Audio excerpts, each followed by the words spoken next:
മമ്മൂക്കയുടെ കൂടെയൊക്കെ ഒരു മൂവി ചെയ്യണം എന്നുള്ളത് സ്വപ്നം കണ്ടാൽ അത് തന്നെ ഇത്തിരി അഹങ്കാരമായി പോവോ എന്ന് ചിന്തിച്ചുകൊണ്ടിരുന്ന ആൾക്കാരാണ്. അപ്പം അങ്ങനെ ഒരു ഓഫർ വന്നപ്പോൾ തീർച്ചയായിട്ടും അത് ഒരു ഡ്രീം പോലെയാണ് തോന്നിയത്. നേരിട്ട് മമ്മൂക്കയുടെ പെർഫോമൻസ് കാണുമ്പോഴും യുനോ സീൻസിന്റെ ഷോർട്സിന്റെ ഇടയ്ക്ക് യുനോ ദ മൂമെന്റ്സ് ദറ്റ് സംസാരിക്കാൻ കിട്ടുന്ന ആ ഓപ്പർച്യൂണിറ്റി എല്ലാം ഐ തിങ്ക് ഞാൻ എപ്പോഴും ചെറിഷ് ചെയ്യുന്ന കുറച്ച് കാര്യങ്ങളായിരിക്കും. നായകനായിട്ട് വരാനാണ് എല്ലാവർക്കും കൂടുതൽ ആഗ്രഹം. പക്ഷെ മമ്മൂക്ക അത് മറിച്ച് വെറൈറ്റി ആയിട്ട് പറഞ്ഞു വരുമ്പോൾ തന്നെ അദ്ദേഹം പതുക്കെ അതിനകത്ത് ഇൻട്രസ്റ്റഡ് ആണ് എന്ന് നമുക്ക് തന്നെ ആ ഒരു വൈബ് കിട്ടാൻ തുടങ്ങി. കാരണം അദ്ദേഹം ഒരു ചെറിയ ചെറിയ സംശയങ്ങളൊക്കെ ചോദിക്കാൻ തുടങ്ങി. ഒരു മൂവിയുടെ കളറിംഗ് ആണെങ്കിലും കളർ പാലറ്റ്സ് ആണെങ്കിലും വളരെ ഇന്റൻസ് ആണ്. ഒരു ക്രീപ്പി ഫീൽ കിട്ടണം ആൾക്കാർ. ഒരു ക്രീപ്പി ഫീൽ ഉണ്ട് അതില്.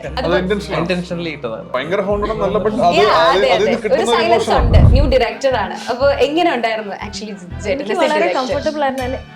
ഭയങ്കര കോൺഫിഡന്റ് ആയിട്ട് എനിക്ക് എന്താ പറയാ എക്സ്പീരിയൻസ്. അല്ല, ഈ മൂവിനെ പറ്റി ഉള്ള ഗോസിപ്സ് ഒന്നും പറയാൻ പറ്റത്തില്ല. ഡെയിലി 3 അപ്ഡേഷൻ വരും. ഇത് 3 കൂടെ ഞാൻ വിളിക്കണ്ടേ? മെസ്സേജിന് പുറമെ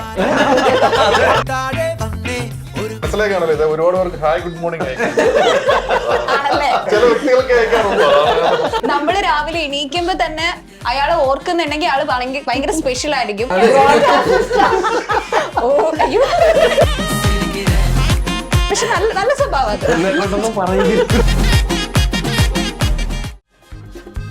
ഇഞ്ചി മൈ മീൽ പാർട്ട്ണർ.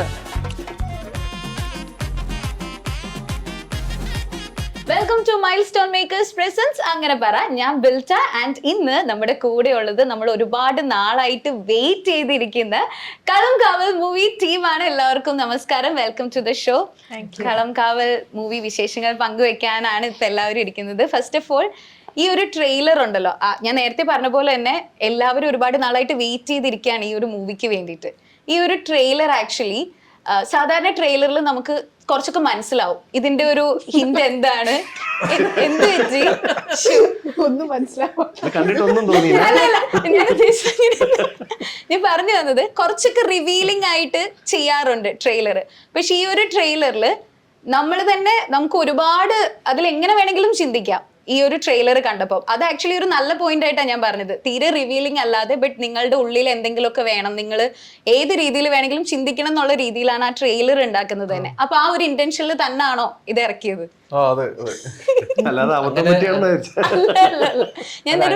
സ്വഭാവമുള്ള ഒരു കഥയാണ് നമ്മൾ പറയുന്നത്. അപ്പൊ ഒരുപാട് എന്ത് കാണിച്ചാലും അതിലൊരു റിവീലിംഗ് ഫാക്ടർ വരും എന്നുള്ള തോന്നലില് നമ്മൾ കൃത്യമായി ഉദ്ദേശിച്ച് തന്നെയാണ് അത് കാണിച്ചിരിക്കുന്നത് ട്രെയിലറിൽ. എന്താണ് ആരും ഒന്നും മനസ്സിലാക്കരുത് എന്നുള്ളത്. ഭയങ്കര ഒരു സൈലൻസ് ഉണ്ട് ഈ ഒരു ട്രെയിലറിന്. ഭയങ്കര ഒരു ഹോണ്ടിങ് ഫീൽ ഉണ്ട്. എനിക്ക് തോന്നുന്നു ഇപ്പോഴത്തെ മൂവീസിൽ ഇപ്പൊ DSR ആണെങ്കിലും ജിബിൻ ചേട്ടന്റെ മൂവി ആണെങ്കിലും പ്രേതത്തേക്കാൾ കൂടുതൽ നമ്മൾ ഹോണ്ട് ചെയ്ത കുറെ എലമെന്റ്സ് ഉണ്ട് അതിൽ. അപ്പൊ എനിക്ക് തോന്നുന്നു ഈ മൂവിയും അങ്ങനെ നമ്മളെ ഹോണ്ട് ചെയ്യുന്ന കുറെ എലമെന്റ്സ് ഉള്ള ഒരു മൂവി ആയിട്ട് ഫീൽ ചെയ്തു. അങ്ങനെ തന്നെ ആണ്. അങ്ങനെ കുറച്ച് എലമെന്റ്സ് ഉണ്ട്. സത്യം പറയട്ടെ, നിങ്ങളുടെയൊക്കെ മുഖത്തുണ്ട് അത്. ജിതിൻ ചേട്ടനാണെങ്കിൽ എന്നെ നോക്കി പറയണമെന്നുണ്ട്, പക്ഷെ എനിക്ക് പറയാൻ പറ്റില്ലല്ലോ. ഇതിപ്പോ മറ്റേ കുറച്ച് ക്രൈം ഡ്രാമയും ക്രൈം ത്രില്ലറാണ് ഇതിന്റെ ഒരു ജോണർ. അപ്പം പിന്നെ അങ്ങനെയുള്ള സിനിമകളിൽ നമ്മൾ കുറച്ച് സിനിമയിൽ കുറച്ച് സർപ്രൈസ് എലമെന്റ്സും ഇതൊക്കെ ഉണ്ടാക്കാൻ ശ്രമിക്കുക. അപ്പം അതുകൊണ്ട് തന്നെ നമുക്ക് സിനിമയിലെ കൂടുതൽ കാര്യങ്ങൾ റിവീൽ ചെയ്യുന്നതിന് ഒരു പരിമിതി ഉണ്ടായിരുന്നു. അതുകൊണ്ട് സംഭവിച്ചാണ്. പിന്നെ ആ ക്രൈം റിലേറ്റഡ് സിനിമസിൽ സ്വാഭാവികമായിട്ടും പ്രതീക്ഷിക്കാവുന്ന ചില എലമെന്റ്സ് സിനിമയിലുണ്ട്. എന്തായാലും അത് തിയേറ്ററിൽ ഒരു അങ്ങനത്തെ ഒരു എക്സ്പീരിയൻസ് തരാൻ പറ്റുമെന്ന് വിശ്വസിക്കുന്നു അല്ലെ? അങ്ങനെ തന്നെ ആവട്ടെ. ഇപ്പം ശ്രുതി ചേച്ചി ആണെങ്കിലും ഗായത്രി ചേച്ചി ആണെങ്കിലും എനിക്ക് മനസ്സിലായ ഒരു കാര്യം, മമ്മൂക്കാന്റെ മൂവീസിലെ സ്ത്രീ കഥാപാത്രങ്ങളൊക്കെ അതിപ്പോ ചെറിയ റോൾ ആണെങ്കിലും വലിയ റോൾ ആണെങ്കിലും നമ്മളുടെ മനസ്സിൽ കിടക്കും. ഇപ്പോ മതിലുകൾ എന്നുള്ള മൂവിയിൽ ലളിതാമ്മയുടെ സൗണ്ട് മാത്രമേ ഉള്ളൂ, പക്ഷെ ഇപ്പോഴും നമ്മളുടെ മനസ്സിലുണ്ട്. അപ്പൊ മമ്മൂക്കായുടെ ഒരു മൂവിയിൽ ഒരു സ്ത്രീ കഥാപാത്രം ചെയ്യാന്ന് പറയുന്നത് വലിയൊരു ഭാഗ്യമാണ്. ലൈക്ക് എല്ലാവരെയും സംബന്ധിച്ചിടത്തോളം വലിയൊരു ഭാഗ്യമാണ്. അപ്പൊ ആദ്യമായിട്ട് മമ്മൂക്കായുടെ ഒരു മൂവിയിലേക്ക് ഒരു അവസരം കിട്ടി. അപ്പൊ എന്തായിരുന്നു ഗായത്രി ചേച്ചിക്ക് ഫീൽ ചെയ്തത്? എന്തായിരുന്നു അത് പറയാലോ അല്ലേ? ആദ്യമായിട്ട് കിട്ടിയത് വണ്ണിലാണ് മമ്മൂക്കയുടെ കൂടെ ആദ്യം ചെയ്യുന്നത്. അപ്പൊ ആദ്യം കോള് വന്നപ്പോ തന്നെ ഞാൻ ആരുടെ കൂടെയാന്ന് പറഞ്ഞ ചോദിച്ചത്. എന്നുവെച്ചാൽ നമ്മൾ ഒട്ടും എക്സ്പെക്ട് ചെയ്യാത്ത, നേരത്തെ ജിബിൻ ചേട്ടൻ വേറെ ഇന്റർവ്യൂല് നമ്മൾ സ്വപ്നം പോലും കാണാത്ത ഒന്നാണ്. അഭിനയിക്കണം എന്ന് ഒരുപാട് ആഗ്രഹിച്ചിട്ടുണ്ട്. പക്ഷേ മമ്മൂക്കയുടെ കൂടെയൊക്കെ ഒരു മൂവി ചെയ്യണം എന്നുള്ളത് സ്വപ്നം കണ്ടാൽ അത് തന്നെ ഇത്തിരി അഹങ്കാരമായി പോവോ എന്ന് ചിന്തിച്ചുകൊണ്ടിരുന്ന ആൾക്കാരാണ്. അപ്പം അങ്ങനെ ഒരു ഓഫർ വന്നപ്പോൾ തീർച്ചയായിട്ടും അത് ഒരു ഡ്രീം പോലെയാണ് തോന്നിയത്. അത് അദ്ദേഹത്തിൻ്റെ കൂടെ ഉള്ള സീനാണെങ്കിലും അത്രയും നല്ലതായിരുന്നു. ഇപ്പം ഇതിലേക്ക് വരുമ്പോൾ, കളങ്കാവലിലേക്ക് വരുമ്പോൾ അദ്ദേഹത്തിൻ്റെ കൂടെയുള്ള സ്ക്രീൻ സ്പേസ് കുറച്ചുകൂടെ കൂടുതലാണ്. അതായത് അദ്ദേഹത്തിന്റെ കൂടെ കുറച്ചുകൂടെ അധികം സീൻസ് ഉണ്ട്, അദ്ദേഹത്തിനോട് ഓപ്പോസിറ്റ് ഡയലോഗ്സ് ഉണ്ട്. അപ്പോൾ അതൊക്കെ വലിയൊരു ഭാഗ്യമാണ്. അദ്ദേഹം അടുത്ത് നിന്ന് അഭിനയിക്കുന്നത് കാണുന്നത് തന്നെ വലിയൊരു ഭാഗ്യമാണ്. പ്രത്യേകിച്ച് നമ്മളെ പോലുള്ള ആർട്ടിസ്റ്റുകൾക്ക് അഭിനയിക്കാൻ ഒരുപാട് ആഗ്രഹിച്ച് ഈ ഒരു ഇൻഡസ്ട്രിയിലേക്ക് വന്നവരാണ്. അപ്പം അദ്ദേഹത്തിനെ പോലുള്ള ആളുകളൊക്കെ നമ്മുടെ തൊട്ടടുത്ത് നിന്ന് അഭിനയിക്കുന്നത് കാണുന്നത് തന്നെ ഒരു ലെസണാണ്. ഒരുപാട് കാര്യങ്ങൾ നമുക്ക് അതിൽ നിന്ന് എടുക്കാനുണ്ടാവും. അതൊക്കെ വലിയൊരു ഭാഗ്യമാണ്. ശ്രുതി ചേച്ചിക്ക് എങ്ങനെയായിരുന്നു ഫീൽ ചെയ്ത്? അതും ഈ ഒരു മൂവിയുടെ വേറൊരു പ്രത്യേകത എന്ന് വെച്ചാൽ മമ്മൂക്ക, എനിക്കറിയില്ല, നമ്മൾ ഫാൻസിന് ഇതൊക്കെ ഊഹിക്കാനേ സാധിക്കുള്ളൂ, നിങ്ങൾ അങ്ങനെയാണ് ഞങ്ങൾക്ക് ഹിൻസ് തരുന്നത്. അപ്പൊ മമ്മൂക്ക ഒരു വില്ലൻ ക്യാരക്ടറിലാണ്, അല്ലെങ്കിൽ പക്ഷെ മമ്മൂക്ക തന്നെ പറഞ്ഞു ഒരു ഗുഡ് സോൾ അല്ല ഈ ഒരു ക്യാരക്ടറിൽ, ആ ഒരു രീതിയിൽ. അപ്പൊ അതും ഒരു പുതുമയാണ് നമുക്ക്. മമ്മൂക്ക ഇതിന് മുമ്പ് ചെയ്തിട്ടുണ്ടെങ്കിൽ ഈ മൂവിയിൽ അതിങ്ങനെ ഒരുപാട് പ്രതീക്ഷകളുണ്ട്. അപ്പൊ ഇങ്ങനെ ഒരു മൂവിയുടെ ഭാഗമാകാം, മമ്മൂക്കയുടെ കൂടെ അഭിനയിക്കാൻ പറ്റും. അപ്പൊ അതിൽ എന്തായിരുന്നു ഫീൽ ചെയ്തത് ശ്രുതി ചേച്ചി? ഗായത്രി പറഞ്ഞ എല്ലാ ഇമോഷൻസും ഉണ്ടായിരുന്നു. It was very exciting. കാരണം ഈ കഥയും ഭയങ്കര എക്സൈറ്റിംഗ് ആണ്. ഈ കഥ കേട്ടപ്പോൾ ആസ് എൻ ഓഡിയൻസ് നമുക്ക് എല്ലാവർക്കും കളങ്കാവിൽ കാണാനുള്ള ഒരു എക്സൈറ്റ്മെന്റ് ഉണ്ടെന്ന് ഇപ്പൊ പറഞ്ഞു. സോ അതേ എക്സൈറ്റ്മെന്റിലൂടെയാണ് ഞാൻ ഈ കഥ കേട്ടതും ഈ ഐ മീൻ ഇതിലേക്ക് അഭിനയിക്കാൻ പോയതും. ആൻഡ് ഓൾസോ ഇത് നേരിട്ട് മമ്മൂക്കയുടെ പെർഫോമൻസ് കാണുമ്പോഴും യുനോ സീൻസിന്റെ ഐ മീൻ ഷോർട്സിന്റെ ഇടയ്ക്ക് യുനോ ദ മൂമെന്റ്സ് ദറ്റ് സംസാരിക്കാൻ കിട്ടുന്ന ആ ഓപ്പർച്യൂണിറ്റി എല്ലാം ഐ തിങ്ക് ഞാൻ എപ്പോഴും ചെറിഷ് ചെയ്യുന്ന കുറച്ച് കാര്യങ്ങളായിരിക്കും. ആക്ടർ ഓഫ് കോഴ്സ് നമ്മളെല്ലാവരും സംസാരിക്കുന്ന ഒരു കാര്യമാണ്. ബട്ട് മോർ ദൻ ദാറ്റ് എനിക്ക് I think Mammukka as a person, മമ്മൂക്കയുടെ ഭയങ്കര റെപ്പിറ്റേറ്റീവ് ആവും ഇത്. പക്ഷേ കാരണം ഇത് ഞാൻ ഇപ്പൊ പറഞ്ഞേ ഉള്ളൂ. പക്ഷെ curiosity, excitement, child like nature, അതിൽ നിന്നൊക്കെ ഞാൻ ഒരുപാട് പഠിച്ചിട്ടുണ്ട്. You know, so I was sure I'm going to be excited by the way he acts. അതില് എനിക്കൊരു ഡൗട്ട് ഉണ്ടായിരുന്നില്ല. പോയപ്പോൾ തന്നെ I was ready to be excited. പക്ഷെ ഈ ബിറ്റ്വീൻ ഷോർട്സ് ഉള്ള ദോസ് കോൺവെർസേഷൻസ് ഐ തിങ്ക് എനിക്ക് ഏറ്റവും ഞാൻ ചെറിഷ് ചെയ്യുന്ന കാര്യം. നമുക്ക് ഒരു മാജിക് തന്നെയാണല്ലോ ഏതൊക്കെ രീതിയിൽ എടുത്താലും. ഒരു ആക്ടിങ് മാത്രമല്ല, ഏതൊക്കെ രീതിയിലും. കാരണം അദ്ദേഹം തന്നെ പറഞ്ഞിട്ടുണ്ട്, ഇപ്പൊ ലൈക്ക് നമ്മളുടെ ഈ ന്യൂ ജനറേഷന്റെ കൂടെ ഒക്കെ കട്ടയ്ക്ക് പിടിച്ചിരിക്കുന്ന ഒരാളാണ് മമ്മൂക്ക എന്ന് പറയുമ്പോൾ മമ്മൂക്ക തന്നെ പറഞ്ഞിട്ടുണ്ട് അത് എന്റെ ആവശ്യമാണ്, എനിക്ക് വേണ്ടിയിട്ടാണ് ഞാൻ അങ്ങനെ നിൽക്കുന്നത്. അപ്പോൾ ആള് ശരിക്കും ഒരു മാജിക്കാണ്. ഇപ്പൊ ജിബിൻ ചേട്ടനിലേക്ക് വരുമ്പോൾ ജിബിൻ ചേട്ടൻ വളരെ കൂളായിട്ട് ഒരു ദിവസം പറഞ്ഞിട്ടുണ്ട്, പണ്ട് ആദ്യമായിട്ട് ഒരു ജൂനിയർ ആർട്ടിസ്റ്റ് ആയിട്ട് നിന്നപ്പോൾ ഉണ്ടായ ഒരു അനുഭവം, പെട്ടെന്ന് ആ ഒരു എക്സൈറ്റ്മെന്റിൽ വിളിച്ച് കൂവി മൊത്തം വിഷയമായി. ആ ഒരാളാണ് ഇപ്പൊ മമ്മൂക്കയുടെ ഒരു മൂവിയിൽ ഇവിടെ നിൽക്കുന്നത്. അതും മമ്മൂക്ക ഇൻട്രൊഡ്യൂസ് ചെയ്തതാണെന്ന് ജിബിൻ ചേട്ടൻ പറഞ്ഞു. എന്താണ് ജിബിൻ ചേട്ടൻ ആ ഒരു എക്സൈറ്റ്മെന്റ്? എങ്ങനെയാണത്? എങ്ങനെയായിരുന്നു ആ ഒരു ഫീല്? ആദ്യമായിട്ട് ഇങ്ങനെ വിളിക്കുന്നു, അത് മമ്മൂട്ടി കമ്പനിന്ന് വിളിക്കുന്നു, എങ്ങനെയായിരുന്നു ആ ഒരു ഫീല്? എന്താ പറയാൻ, ഈ പറഞ്ഞില്ലേ ഇപ്പൊ ഇനിയിപ്പോ എന്ത് പറഞ്ഞാലും ഇന്നത്തെ ദിവസം ഇത് പലർത്തായിട്ട് പറഞ്ഞുകൊണ്ടിരിക്കണം. ഇത് ഞങ്ങൾക്കും വേണം, പറയൂ. അത് വേറെ അതായത് വളരെ മോഡറേഷനിൽ പറയും. ഞാൻ മോഡുലേഷനിൽ ചോദിച്ചാ, ഞാൻ അതുകൊണ്ടാണ് ഇത്രയും നീട്ടി ചോദിച്ചത്. കാരണം എനിക്കറിയാം എല്ലാവരും ചോദിക്കുന്നു. അപ്പൊ ജിബിൻ ചേട്ടൻ വേറെ മോഡുലേഷനിൽ പറഞ്ഞു. ഞാനിപ്പോ എങ്ങനെയാണ്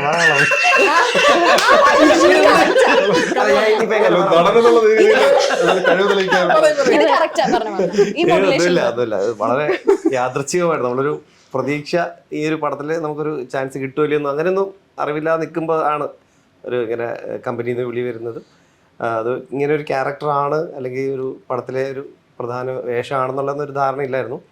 പക്ഷെ ഇവിടെ സുനിൽ സിംഗ് എന്ന് പറഞ്ഞിട്ട് അദ്ദേഹം വിളിക്കുമ്പോൾ പറഞ്ഞൊരു 10-45 ദിവസം കിട്ടുമോ എന്ന് ചോദിക്കുമ്പോഴാണ് എൻ്റെ കിളി പറന്നു പോയത്. 45 ദിവസം ഞാൻ എനിക്കിവിടെ വേറെ വല്ല ജോലിയും കൂടെ ഉണ്ടോ അവിടെ എന്നൊരു ചിന്തയായി പോയി. ഞാൻ ഒരിക്കലും നമ്മൾ എക്സ്പെക്ട് ചെയ്യുന്നില്ല. അപ്പോൾ അങ്ങനെ അത് കഴിഞ്ഞ് കുറച്ച് പറഞ്ഞു ബാക്കി കാര്യങ്ങളൊക്കെ സംസാരിക്കാം, നല്ലൊരു വേഷമാണെന്നൊക്കെ പറഞ്ഞു. അത് അന്വേഷണം പോയി. പിന്നെ നമ്മുടെ റൈറ്റർ ഞാനപ്പോൾ തന്നെ അതിനും ഇദ്ദേഹമൊക്കെ സിനിമ ചെയ്യണമെന്ന് ആഗ്രഹിച്ച് എനിക്ക് തോന്നുന്നു അസിസ്റ്റന്റ് ഡയറക്ടർ നടക്കുമ്പോഴേ ചാൻസ് ചോദിച്ചു തുടങ്ങിയതാണ്. അവരിങ്ങനെ അദ്ദേഹം പടം തുടങ്ങുന്നു എന്ന് പറഞ്ഞ് അന്നേ ചോദിച്ചിരുന്നു. പക്ഷെ നമുക്കൊക്കെ തരാൻ പറ്റുന്നതിനൊരു ഒരു പുതിയൊരു ഡയറക്ടർ എന്നുള്ള നിലയ്ക്ക് നമുക്കൊരു നല്ല വേഷം തരിക എന്നുള്ളത് ഒരു അവർക്കൊരു പരിമിതിയുണ്ട്. നമുക്ക് എല്ലാ സംഭവവും കൂടെ നോക്കിയിട്ട് മാത്രമേ ഒരാൾക്കൊരു ഒരു ചാൻസ് കൊടുക്കാൻ പറ്റുള്ളൂ. എന്തായാലും ഇങ്ങനെ വന്നപ്പോഴത്തേക്ക് ഞാൻ അദ്ദേഹത്തെ അറിയിച്ചു, ഇങ്ങനെ എന്നെ വിളിച്ചിരുന്നു പറഞ്ഞു. ഇതിപ്പോൾ തീരുമാനമായിട്ടുണ്ട് നിങ്ങളുടെ കാര്യത്തിൽ എന്നുള്ള രീതിയിൽ എന്നോട് സംസാരിച്ചത്. അത് കഴിഞ്ഞ ഉടനെ തന്നെ ഇപ്പം നമ്മുടെ റൈറ്റർ ജിഷ്ണു എന്നെ ഒരു ട്രാവലിലാണ് അവർ ഇവിടെ ലൊക്കേഷനിലേക്ക് പോകുന്ന വഴിക്കാണ്. അങ്ങനെ എനിക്ക് പൂർണ്ണമായിട്ട് കഥ പറഞ്ഞപ്പോഴാണ് എനിക്ക് ഈ 45 ദിവസം എന്നൊക്കെ പറഞ്ഞ് എന്നെ വിളിച്ച് എന്തിനാണെന്നുള്ള മനസ്സിലായത്. ആ ഒരു ക്യാരക്ടർ എന്താണ്, അത് എന്ത് ചെയ്യുന്നു, അതിൻ്റെ ഇമ്പോർട്ടൻസ് എന്താണെന്നുള്ളത് എനിക്ക് പിന്നെ അങ്ങോട്ട് ഞാൻ കുറേ ദിവസം എനിക്ക് ഇതിൻ്റെ ഒരു ഹൈയിൽ തന്നെ അങ്ങോട്ട് പോകുമായിരുന്നു. പോയതാണ്. അല്ല ആക്ച്വലി ജിബിൻ ചേട്ടൻ്റെ അത് എല്ലാവർക്കും ഒരു ഇൻസ്പിറേഷൻ ആണ്. നമ്മൾ ഒരുപാട് അഭിനയിക്കാൻ ആഗ്രഹിക്കുന്നവര്, കാരണം അതുകൊണ്ട് ജിബിൻ ചേട്ടൻ എക്സ്പീരിയൻസ് കൂടി പറഞ്ഞതാണല്ലോ. അപ്പൊ നമുക്കൊരു ഇൻസ്പിറേഷൻ ആണ്. അങ്ങനെയുള്ള ആൾക്ക് ഇവിടെ വരെ എത്താൻ സാധിക്കുന്നുള്ള ഒരു ഇൻസ്പിറേഷൻ തന്നെയാണ്. അത് ഇൻസ്പിറേഷൻ അപ്പുറത്തേക്ക് ഞാൻ പറഞ്ഞില്ല, നമുക്ക് ആഗ്രഹം ഉണ്ടെന്നുണ്ടെങ്കിൽ ഈ കരയുന്ന കുഞ്ഞിനെ പാലുള്ളൂ എന്ന് വിശ്വസിക്കുന്ന ആളാണ്. അതിനിപ്പോൾ നമുക്ക് എത്ര പാല് കിട്ടിയാലും വീണ്ടും കുടിക്കാൻ നോക്കണം, അത്രേ ഉള്ളൂ. അല്ലാതെ അതിനപ്പുറത്തേക്ക് വേറൊന്നും ഇതിനകത്ത് സിനിമയിൽ എനിക്ക് തോന്നിയിട്ടില്ല. ചോദിക്കുക, നമുക്ക് ഈ പറഞ്ഞ പോലെ ചോദിച്ച് ഒരു അവസരം തരാൻ പറ്റുമോ എന്ന് ചോദിക്കുക എന്നുള്ളതാണ്. ഇതുപോലെ കിട്ടിയാൽ കിട്ടി. പക്ഷെ ഇത് അങ്ങനെ വന്നതല്ല, ഇതല്ലാതെ തന്നെ കറങ്ങി തിരിഞ്ഞു വന്നതായിരുന്നു. അത് ഈ പറഞ്ഞ നമ്മൾ ഒത്തിരി ചോദിച്ചിട്ടുള്ളതിന്റെ റിസൾട്ടായിട്ട് എനിക്ക് കിട്ടിയ ഒരു ഗിഫ്റ്റ് പോലെയാണ് ഈ ഒരു ക്യാരക്ടർ എന്ന് പറയുന്നത്. തീർച്ചയായിട്ടും. ഇപ്പൊ റൈറ്റേഴ്സ്, നിങ്ങൾ രണ്ടുപേരും റൈറ്റേഴ്സ് ആണ്. ഇപ്പൊ ഈ കളങ്കാവൽ എന്നുള്ള ഒരു മൂവി ഈ ഒരു റൈറ്റ് ചെയ്യാൻ നേരത്ത് മമ്മൂക്ക അല്ലെങ്കിൽ വിനായകൻ ചേട്ടൻ ഇവർ രണ്ടുപേരും ആണ് ലീഡിൽ ഉണ്ടാവുക എന്ന് ഓർത്തിട്ടാണോ എഴുതിയത്, അതോ ഇവരാണെന്ന് അറിയുമ്പോൾ അതിന്റെ ഇന്റൻസിറ്റി കൂടിയത്? എങ്ങനെയായിരുന്നു ആ ഒരു process?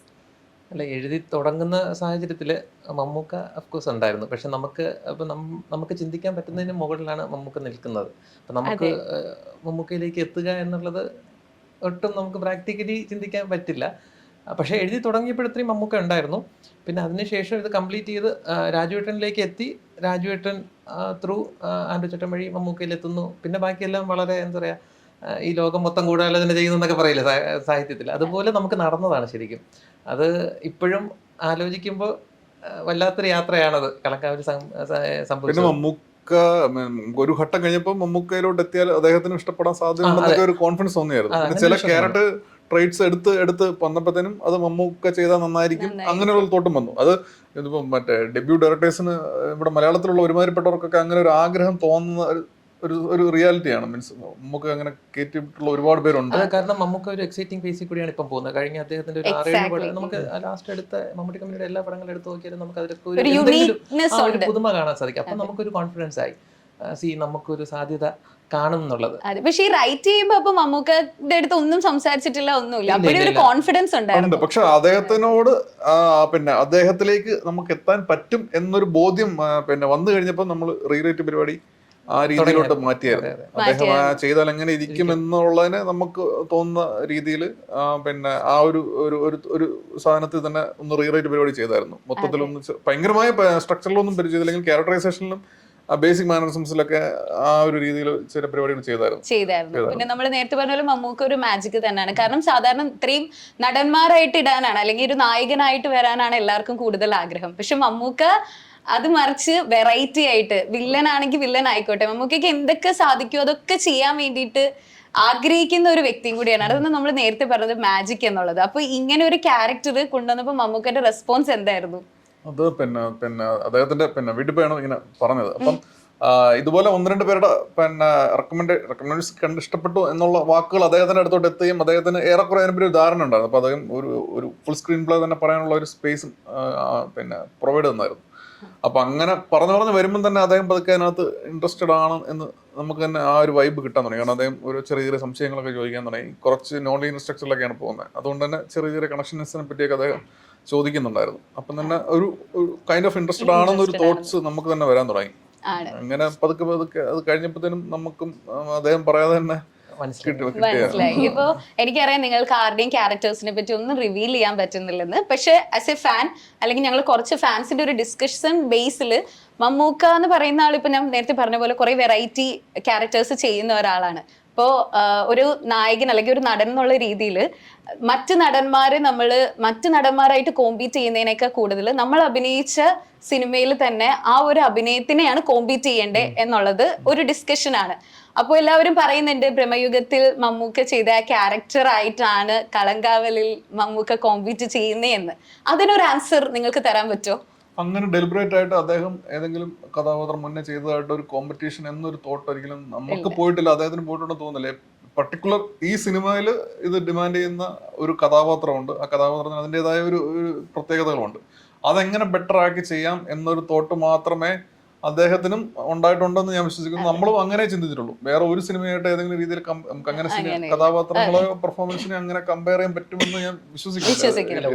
Refreshing traits, character traits ഉണ്ടെങ്കിലേ സാറും അതിനോട് ഇതൊരു പ്യൂർലി സബ്ജക്റ്റീവ് തിങ് ആണ്. ഈ സിനിമയുടെ കഥാപാത്രം എന്ന് പറയുന്നത് അതിന് അതിൻ്റെതായ ഒരു പാർട്ടുണ്ട്.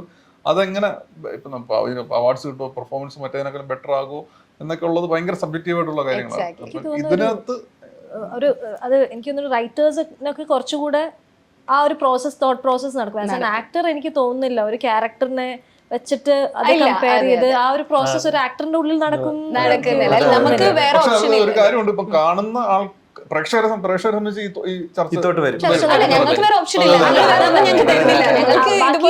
ബാക്കി എല്ലാവർക്കും അതൊരു സബ്ജക്റ്റ് ആണ്. ഇപ്പം റൈറ്റേഴ്സിനും ഡയറക്ടേഴ്സിനും വരെ വേണമെങ്കിൽ അതൊരു, പക്ഷെ ഒരു ആക്ടറിന്റെ ഉള്ളിൽ ഒരിക്കലും ഇല്ല. മമ്മൂക്കാന്ന് പറഞ്ഞിട്ടുള്ള ഒരു ആക്ടറിനെ സംബന്ധിച്ചിടത്തോളം അതിന്റെ ആവശ്യമില്ല. പക്ഷെ നമുക്ക് അങ്ങനെ തോട്ട്സ് പോയിട്ടില്ല. പിന്നെ അദ്ദേഹം ഇപ്പൊ റൊമാൻസ് ആണെങ്കിൽ അല്ലെങ്കിൽ ഇപ്പം കോമഡി ആണെങ്കിൽ ദേഷ്യമാണ്, ഇതൊക്കെ പല രീതിയിൽ അദ്ദേഹം പെർഫോം ചെയ്തിട്ടുള്ളതൊക്കെ നമ്മുടെ മൈൻഡിൽ എന്തായാലും കിടപ്പുണ്ട്. അപ്പൊ അത് നമ്മുടെ എഴുത്തിനെ ഇൻഫ്ലുവൻസ് ചെയ്യാറുണ്ട്. അദ്ദേഹം ആയിരിക്കും ചെയ്യുന്നത് എന്നുള്ള ഒരു സാധനം നമുക്ക് വരും. നമ്മൾ ഇത്രയും കഥാപാത്രങ്ങൾ നമ്മുടെ മനസ്സിൽ കിടക്കുമ്പോൾ അത് ഡയറക്ട്ലി ഓർ ഇൻഡയറക്ട്ലി വന്നിരിക്കും. അങ്ങനെ ഒരു സംഗതി ഉണ്ട്. അതിനപ്പുറം അപ്പൊ അത് കുറെ നമ്മൾ അറിഞ്ഞോ അറിയാതോ ഇൻഫ്ലുവൻസസ് വന്നേക്കാം.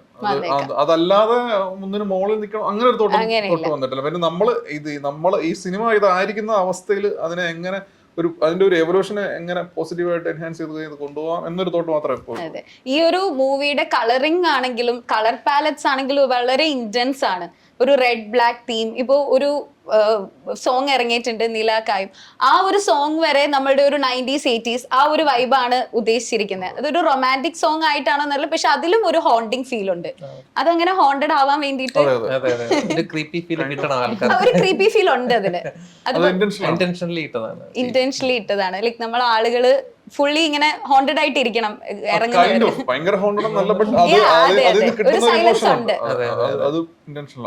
അത് ഇന്റൻഷനൽ ആണ്.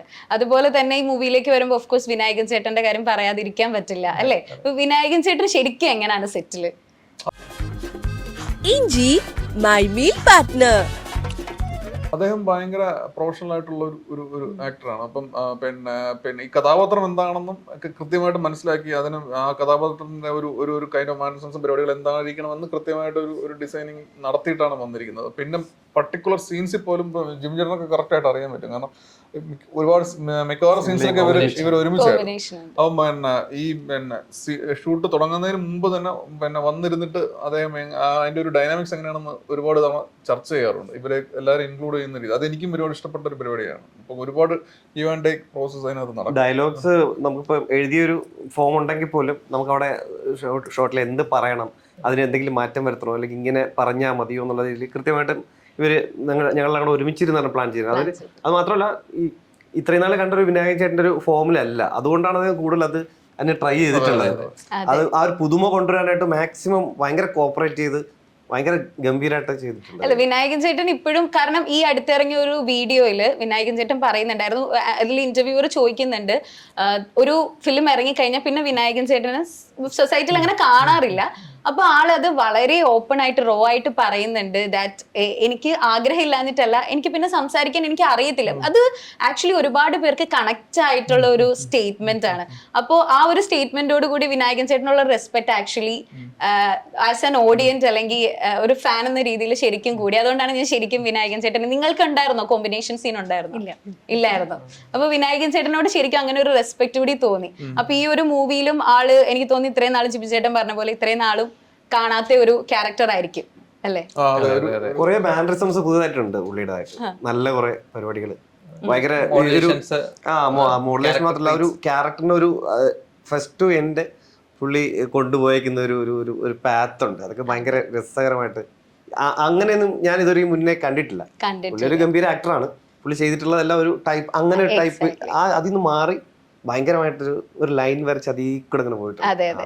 ഇനി ഡയറക്ടർ ഇവിടെ ഇരിക്കുന്നോണ്ട് ആക്ടേഴ്സിനോട് ചോദിക്കട്ടെ, നിങ്ങള് ആദ്യത്തെ ഐ മീൻ പുതിയ ഡയറക്ടർ ആണല്ലോ, അപ്പൊ ആള് ആസ് എ ന്യൂ ഡയറക്ടർ അതായിരുന്നു ഞാൻ ചോദിക്കുന്നതിന് മുമ്പേ പറഞ്ഞു. ഗായത്രി ചേച്ചി പറയൂ, ശരിക്കും എങ്ങനെ ഉണ്ടായിരുന്നു ആളുടെ ഐ മീൻ പുതിയ ഒരു, അതും ഇത്രയും വലിയൊരു മൂവിയാണ്, മമ്മൂക്കയാണ് ലീഡ് ചെയ്യുന്നത്, വിനായകൻ ചേട്ടൻ, അങ്ങനെ ഒരുപാട് പേരുണ്ട്, ഒരുപാട് ഫീച്ചേഴ്സ് ഉള്ള ഒരു മൂവിയാണത്, പക്ഷെ ന്യൂ ഡയറക്ടർ ആണ്. അപ്പൊ എങ്ങനെ ഉണ്ടായിരുന്നു ആക്ച്വലി എനിക്ക് വളരെ കംഫർട്ടബിൾ ആയിരുന്നു, ഭയങ്കര കോൺഫിഡൻ്റ് ആയിട്ട് എനിക്ക് തോന്നി.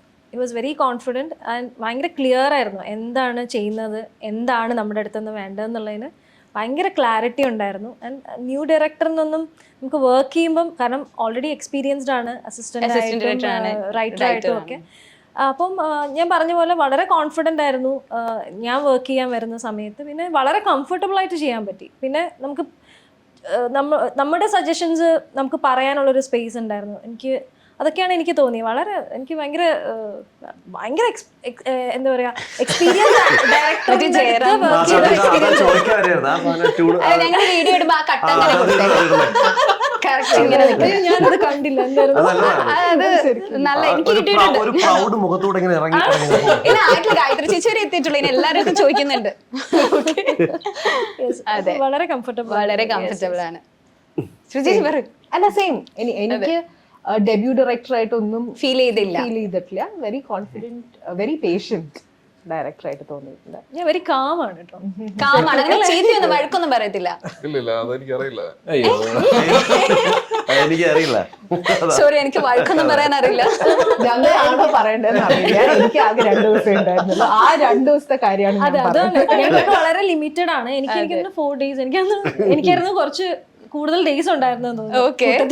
അപ്പൊ അതില് ഇപ്പം ചില കാര്യങ്ങൾ ചിലത് പോസിറ്റീവ് ആയിട്ടുണ്ടെങ്കിൽ അപ്പൊ തന്നെ ഞാൻ മോണിറ്റർ നോക്കാൻ വരുമ്പോ തന്നെ ഒരു ഇത് ചെയ്ത ഒരു സോങ് സീക്വൻസ് എന്തോ അത് നന്നായിട്ടുണ്ട് കേട്ടോ, അപ്പൊ തന്നെ നമ്മളോട് അത് നന്നായിട്ടുണ്ടെന്ന് പറയാ.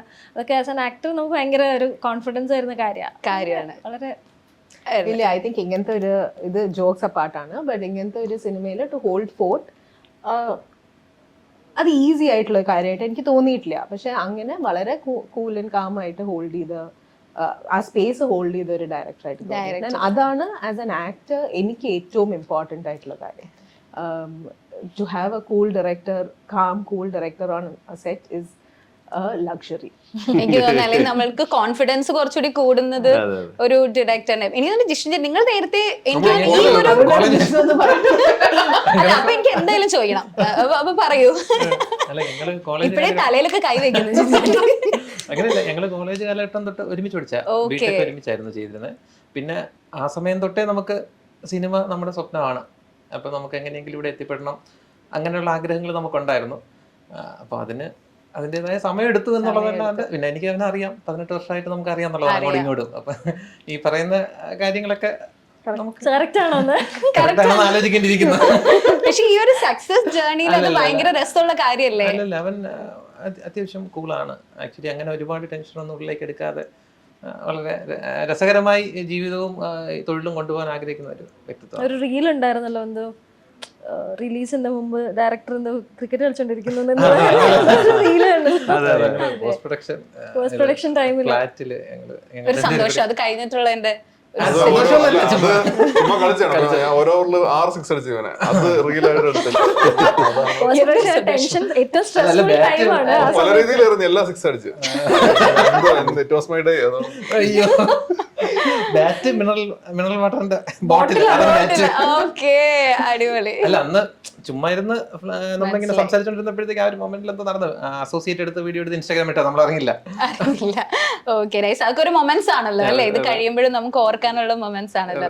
ജിബിൻ ചേട്ടൻ എനിക്ക് തോന്നുന്നു ഓൾറെഡി അറിയായിരുന്നു. ഇല്ല, ഇങ്ങനെ ഒരു മുഖപടം ചെയ്യുന്നത് ആരാണ്, ഇങ്ങനെ ഈ അന്തരീക്ഷത്തിൽ ഇങ്ങനെ ഒരു കഥ വന്നു, ഒരു പടം വരുന്നുണ്ട്, മമ്മൂട്ടി കമ്പനിയാണ് ചെയ്യുന്നത് എന്നുള്ളത് അറിഞ്ഞായിരുന്നു.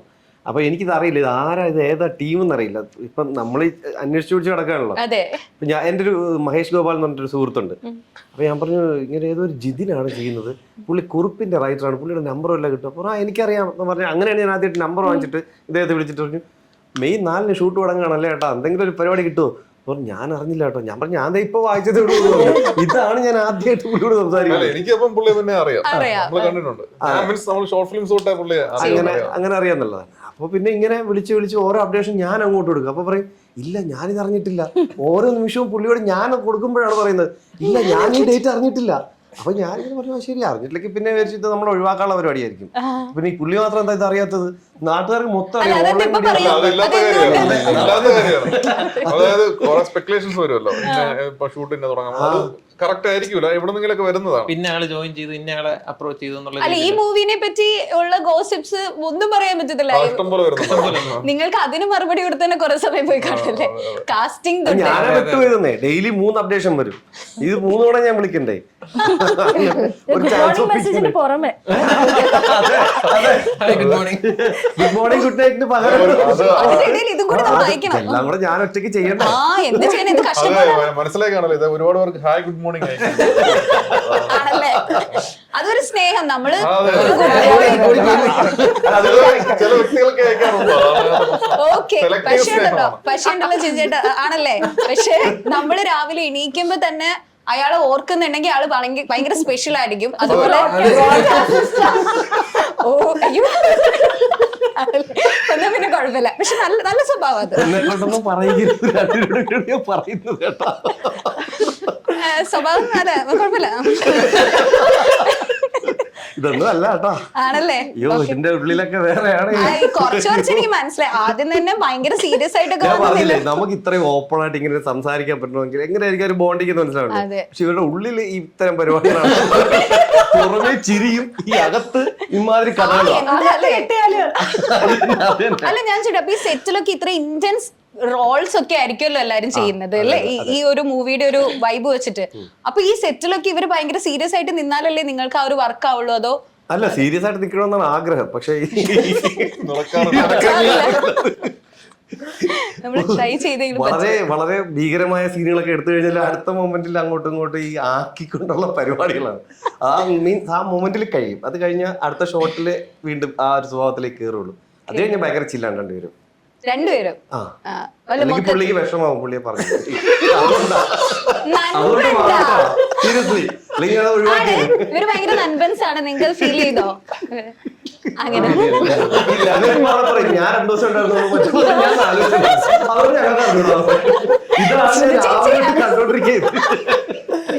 അത് അതെ അതെ അതെ ആദ്യം വന്നപ്പോ തൊട്ട് അതങ്ങ് പറഞ്ഞു കഴിഞ്ഞു. എനിക്ക് ആകെ കുറച്ച് നാളെ ഉണ്ടായിരുന്നുള്ളൂ. എനിക്ക് അതുകൊണ്ട് ഇതിൽ കൂടുതലൊന്നും പറയാനില്ല എന്നുള്ളത്. പക്ഷെ എന്നാലും ആ ഒരു കുറച്ച് നാളാണെങ്കിലും അതിൽ കിട്ടിയ ഒരു എക്സ്പീരിയൻസ്, അതിൽ കിട്ടിയ ഒരു ഇതൊക്കെ ഡിഫറെന്റ് ആയിരിക്കുമല്ലോ അല്ലെ? അത് നേരത്തെ പറഞ്ഞല്ലോ. ആ 2 ദിവസം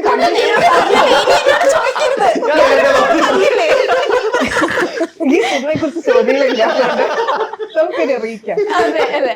പക്ഷെ ഈ സിനിമയില് ഇനി ഒരു കാര്യം എന്താണെന്ന് വെച്ചാൽ ഈ സിനിമയുടെ ഫ്രണ്ടില് ഒരു ട്രെയിലറിൽ തന്നെ നമ്മളുടെ ഉള്ളില് ഉള്ള വിഷം കുറച്ച് നാളെ നമുക്ക് പിടിച്ചു വെക്കാൻ പറ്റുള്ളൂ, അത് എങ്ങനെങ്കിലും പുറത്തു വരും എന്നുള്ളൊരു സംഭവം. അത് ശരിക്കും അങ്ങനെ ഒരു ഇത് ഇടാനുള്ള റീസൺ എന്താണെന്ന് എനിക്ക് ചോദിക്കാൻ പറ്റില്ല അല്ലെ? പക്ഷെ ഞാൻ അതൊരു ഒരു വെസ്റ്റേൺ ഫിലോസഫറുടെ വാക്കുകളാണ്. ഒരു റിയാലിറ്റിയാണ്, കൈൻഡ് ഓഫ് റിയാലിറ്റിയാണ്. അത് റിയൽ സ്റ്റോറിയാണ്.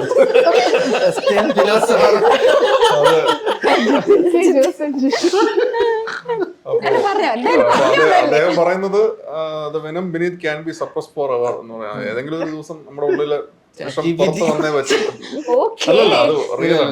അത് ശരിക്കും പറഞ്ഞതാണ്. അതെ പക്ഷെ അത് ശരിക്കും ശരിയല്ലേ? നമ്മുടെ ചില വ്യക്തികളുടെ കാര്യത്തില് എന്തുകൊണ്ട് ഇപ്പൊ പറയുന്നത് മനസ്സിലായത്? ആ മനസ്സിലായി. വിഷം വന്നതുണ്ട്. ജിവിൻ ചേട്ടൻ കറക്റ്റ് ആയിരിക്കും. പക്ഷെ അത് മേ ബി എനിക്ക് തോന്നുന്നത് നമ്മൾ ഇത്രയും ഒരു ജേർണിയില് നമുക്ക് ശരിക്കും മനസ്സിലാവുമായിരിക്കും അല്ലെ ആ ഒരു സംഭവം. വിഷം കുറച്ച് നാളാണ്. ചില വ്യക്തികളെ പറ്റിയല്ലേ? വ്യക്തികളെ പറ്റി അത് മനസ്സിലാക്കാൻ പറ്റാതെ അഭിനയിക്കാൻ പറ്റി കഴിവുള്ള ആൾക്കാരും ഉണ്ട്. എവിടെയോ ആരൊക്കെയോ കുത്തുന്ന പോലെയൊക്കെ തോന്നുന്നു. ചിലർക്ക് അഭിനയിക്കാനും പറ്റില്ല, എഴുതിക്കൊണ്ട്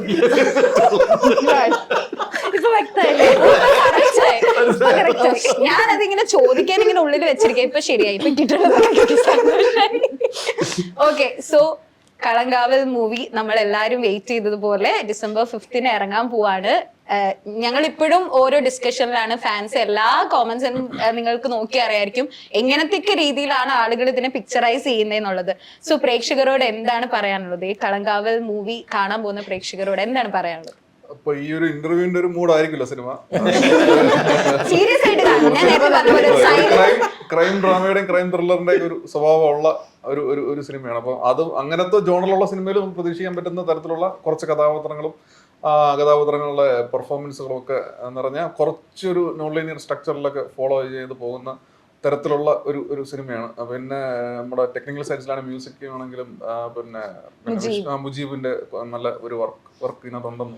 ഫൈസലിക്കെ എടുത്ത് ഫൈസലിക്ക അടിപൊളി ഷോട്ട്സ് സത്യം. പിന്നെ പ്രവീൺ ചേട്ടന്റെ കുറെ എഡിറ്റിംഗ് പരിപാടികൾ, അങ്ങനെ കുറെ നല്ല കോൺട്രിബ്യൂഷൻസ് അവരുടെ ഭാഗത്ത് നിന്ന് എല്ലായിടത്തും ഉണ്ടായിട്ടുണ്ട്. അപ്പൊ അങ്ങനെ ഒരു kind of cinematic experience provide ചെയ്യാൻ പറ്റും എന്നുള്ളൊരു വിശ്വാസമാണ്. പിന്നെ മമ്മൂക്കയുടെ മീനാ ചേട്ടന്റെ രസകരമായ പെർഫോമൻസ്. അത് സെറ്റ് ആണല്ലോ നമ്മൾ പറയണ്ട. പക്ഷെ എനിക്ക് കോൺഫിഡൻസ് രണ്ടു ദിവസം എനിക്ക് ഭയങ്കര കോൺഫിഡൻസ് ആണ്. എന്റെ 4 ദിവസം എന്റെ റൈറ്റിംഗ് ഡയറക്ഷൻ ഒക്കെ പറഞ്ഞു. അല്ല, ഡയറക്ഷൻ നന്നായാലും പെർഫോമൻസ് നന്നാവുള്ളൂ. അതിന്റെ ഇടയിൽ കൂടെ അതെ ഓഫ് കോഴ്സ് ഞങ്ങൾ പറഞ്ഞാണല്ലോ. നമുക്ക് ഇവരെ എക്സ്പെഷ്യലി ഇവർ രണ്ടുപേരും നമ്മൾ ആദ്യമേ പറഞ്ഞിരുന്ന ആൾക്കാരാണ്. ഓക്കെ മീൻസ് ഇവരുടെ മുമ്പത്തുള്ള പെർഫോമൻസ് വെച്ചിട്ടായിരിക്കുമല്ലോ നമ്മളത്. ആ നന്ദി അവർ കാണിച്ചു. അല്ല, എങ്ങനെയോ നമ്മൾ ഒരിക്കലും നമ്മൾ ഫസ്റ്റ് പ്രിഫറൻസ് കിട്ടുന്നത് ഇച്ചിരി ബുദ്ധിമുട്ടാണ് സിനിമയിൽ. അങ്ങനെ ഒരുപാട് ഡൈനാമിക്സും ഒരുപാട് ലോജിസ്റ്റിക്സ് എല്ലാം വരും. എന്തോ ഭാഗ്യത്തിന് കിട്ടി. അല്ല, ഇവര് നല്ല പെർഫോമൻസ്, കാരണം ഇവര് കുറെ സ്ത്രീ കഥാപാത്രങ്ങൾ ഉള്ള സിനിമയാണ്. അതിൽ തന്നെ പിന്നെ പ്രധാനപ്പെട്ട 2 കഥാപാത്രങ്ങളാണ്. പിന്നെ ജിബിൻ ചേട്ടനാണെങ്കിലും ഇപ്പൊ നമ്മളിപ്പോ ജിബിൻ ചേട്ടൻ ആദ്യം തന്നെ വിളിച്ച സമയത്ത് സിനിമ ഒഫീഷ്യലി ഓൺ ആയിട്ടില്ല ഇങ്ങനെ. അപ്പൊ അന്നേ ഞാൻ ജിബിനോട് പറഞ്ഞായിരുന്നു ഒരു സാധ്യത ഉണ്ട് എന്ന്. അത് കാരണം ഒരുപാട് പേര് വിളിക്കുന്നുണ്ട്. അപ്പൊ ഇദ്ദേഹത്തിന് സാധ്യത ഉണ്ടെന്ന് പറയാൻ ഇദ്ദേഹത്തിന് ഷോർട്ട് ലിസ്റ്റ് ഞാൻ കണ്ടിട്ടുണ്ട്. പിന്നെ ഈ സിനിമ നടക്കുന്ന തിരുവനന്തപുരം, കന്യാകുമാരി ജില്ലകളുടെ അതിർത്തി പ്രദേശത്താണ്. അപ്പൊ ഇദ്ദേഹം പിന്നെ ഒരു ബേസിക്കലി പോലീസുകാരനാണ്, പിന്നെ തിരുവനന്തപുരം സ്വദേശിയാണ്. അപ്പൊ ഇങ്ങനെയുള്ള ഇതുള്ളത് കൊണ്ട് എന്തായാലും ഒരു സാധനം ഇദ്ദേഹത്തിലോട്ട് കൂടുതൽ. അപ്പൊ അത് എന്തായാലും നന്നായി. ഈ പറയുന്ന ഘടകങ്ങൾ ഇദ്ദേഹത്തിന് ഈ കഥാപാത്രം ചെയ്യുന്നതിൽ എന്തായാലും നല്ല രീതിയിൽ ഹെൽപ്പ് ചെയ്തിട്ടുണ്ട്. പറഞ്ഞു തരുമ്പോഴേ എന്നോട് പറഞ്ഞത് ഇങ്ങനെ മൂഡ് പിടിക്കണം. പിന്നെ എനിക്ക് ഏറ്റവും ടെൻഷൻ ഉണ്ടാകുന്ന ഒരു സീൻ ഉണ്ടായിരുന്നു. ടെൻഷൻ എന്നല്ല, ഇദ്ദേഹം ചെയ്യുന്നതിൽ ഇച്ചിരി ഒരു ചെറിയ മോഡുലേഷൻസ് ഒക്കെ വരുന്ന ഒരു സീൻ. അപ്പൊ എങ്ങനെയോ ചാട്ട് എല്ലാം ചെയ്ത് വന്നപ്പോഴത്തേനും ഫസ്റ്റ് ദിവസം തന്നെ അത് വന്നു. ഈ നേരം നമ്മളൊരു കോട്ട് പറഞ്ഞില്ലേ, ഉള്ളിലുള്ള എന്താ സാധനം, അതിന്റെ തുടക്കമാണ് ഈ പറഞ്ഞു വരുന്നത്. എനിക്കത് മനസ്സിലായി. അല്ല, അങ്ങനെയല്ല ഞാൻ പറഞ്ഞത്. പക്ഷെ അത് തന്നെ അദ്ദേഹം വന്ന് ചെയ്തപ്പോ തന്നെ ഒരു എനിക്ക് പേഴ്സണലി ഇഷ്ടപ്പെട്ടു. അല്ല, ആസ് എ ഡയറക്ടർ എന്തായാലും ഏറ്റവും ടഫ് ആയിട്ടുള്ള ഒരു കാര്യമായിരിക്കുമല്ലോ കാസ്റ്റിംഗ് എന്നൊക്കെ പറഞ്ഞ. അപ്പൊ ഇത്രയും നല്ല ആർട്ടിസ്റ്റിനെ കിട്ടി, അത് അവര് നല്ല രീതിയിൽ ചെയ്തതും എന്തായാലും ബാക്കിയുള്ള കാര്യമാണല്ലോ. പിന്നെ എന്തായാലും നമ്മൾ നേരത്തെ പറഞ്ഞ പോലെ മമ്മൂക്ക് തന്നെ പറഞ്ഞിട്ടുണ്ട് 5000 സ്ക്രിപ്റ്റ് എങ്കിലും കേട്ടിട്ടുണ്ടാവും. അതിന്ന് ഒരു 400+ മൂവീസ് ആണ് അദ്ദേഹം ചെയ്തിട്ടുള്ളത്. അതിലൊരു മൂവിയാണ് ഈ കളങ്കാവ് എന്ന് പറഞ്ഞ മൂവി അല്ലേ. അതിന്റെ ഒരു അത് ശരിക്കും ഒരു ഭാഗ്യമാണ്. കാരണം പ്രത്യേകിച്ച് നമ്മൾ രണ്ടുപേരും വളരെ തിരുവനന്തപുരത്ത് നിന്ന് വളരെ ഗ്രാമപ്രദേശത്ത് നിന്ന് വരുന്ന ആൾക്കാരാണ്. ബാലരാമപുരം അപ്പൊ അല്ല, ഞാൻ പറയുന്നത് അത്രയും ഗ്രാമപ്രദേശത്ത് നിന്ന് വരുമ്പോ നമുക്ക് മമ്മൂക്കയെ പറ്റി ചിന്തിക്കാൻ പറ്റില്ല. മമ്മൂക്ക എന്ന് പറയുന്ന അത്രയും നമ്മളെ വെച്ച് നോക്കുമ്പോൾ അദ്ദേഹം എവറസ്റ്റ് കൊടുമുടി അത്രയും വലിയ നിൽക്കുന്ന ഒരു മനുഷ്യനാണ്. അപ്പൊ അങ്ങനെയൊക്കെ എത്താൻ സാധിച്ചത് നമുക്ക് കളങ്കാവിന്റെ എനിക്ക് ഒരു വേറെ റിയാലിറ്റി ഉണ്ട്. ഇപ്പം നമ്മൾ എവിടെ നിന്ന് വരുന്നു എന്നുള്ളത് കാര്യമല്ല. സോഷ്യൽ മീഡിയ വഴിയാണ് കണക്ട് ആവുന്നത്. അല്ല, ഞാൻ പറയുന്നത് ആരെങ്കിലും അങ്ങനെ ചിന്തിക്കുക അങ്ങനെയല്ല. നമ്മുടെ വർക്ക് സംസാരിച്ചാൽ മതി എന്നുള്ളതാണ്. പക്ഷെ ഞാൻ പറയുന്നത് നമുക്ക് ബാങ്കിലാണ്, അതറിയോ, ബാങ്ക് ഓഫ് ബറോഡയുടെ മാനേജറാണ്. അദ്ദേഹമാണ് ഫ്രീ ആയിട്ട് ലോൺ കൊടുക്കും. ഞാൻ കോണ്ടാക്ട് ചെയ്യാം. അയ്യോ, വെറുതെ പോലും കമ്മീഷൻ അങ്ങനെ ഇരിക്കണ്ടല്ലോ. എന്നാ വേണ്ട, എനിക്കിപ്പോ ലോണിന്റെ ആവശ്യമില്ല. പുറത്തു വരല്ലേ, അപ്പൊ നിർത്താൻ നോക്കുന്നത്. ലോൺ അല്ല, എന്തായിരുന്നു നമ്മൾ പറഞ്ഞോണ്ടിരുന്നത്? അല്ല, അദ്ദേഹം ഒരു കൺട്രി ഫെലോ എന്ന് പറയുന്നത് വേറൊരു കൺട്രി. നിങ്ങൾ അതാ പറഞ്ഞത്, ഇതൊന്നും പ്രതീക്ഷിച്ച് സിനിമയിൽ ഇവരൊക്കെ സീരിയസ് ആണ്, ഒരു ഇന്റൻസ് സംഭവമാണ് നമ്മൾ പ്രതീക്ഷിക്കുന്നത്. അപ്പൊ ഇവര് ചില്ലാണെങ്കിലും സിനിമ ചില്ലല്ല, ഭയങ്കര ഒരു ഇതാണ്. അത് തന്നെ